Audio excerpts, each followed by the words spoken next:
Scripture alone isn't taught in the Bible. People raise this objection as if it makes Sola Scriptura self-defeating, but it doesn't.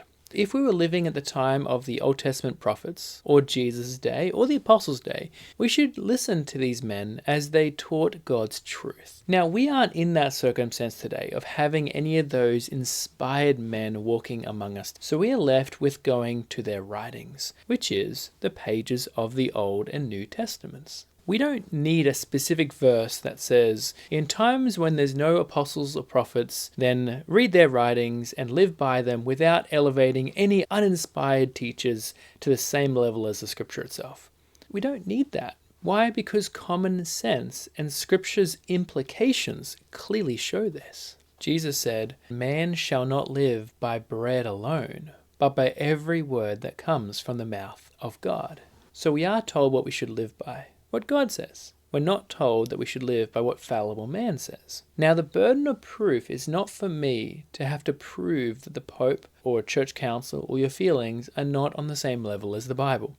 The burden of proof is actually on the person saying that we must listen to those sources as extra infallible sources, putting them on the same level as the Bible. Jesus says, when the Spirit of truth comes, he will guide you into all the truth. His promise here about being guided into all the truth was given to the apostles, but it doesn't extend to popes or councils or those after the apostolic era.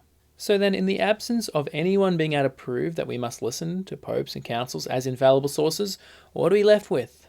Scripture alone. So basically, Sola Scriptura is the default position. Think of this analogy. If an architect hands you the original blueprint for a building and then leaves, that blueprint is the final authority for construction. If someone else later on shows up with their own sketches, they must prove that the architect endorsed them.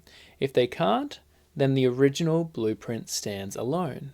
Or another example, if a commander gives you written orders before leaving the base, you are to follow those orders. If another soldier tries to give you some new orders, the burden of proof is upon them to prove that they come from the commander. If they can't prove it, then you obey the written orders you already have. And the scripture itself speaks about its own sufficiency. In 2 Timothy 3:16, Paul says, all scripture is breathed out by God and profitable for teaching, for reproof, for correction, and for training in righteousness, that the man of God may be complete, equipped for every good work. Everything we need. So is Scripture then insufficient to make us complete, or is it enough? Paul says it is enough.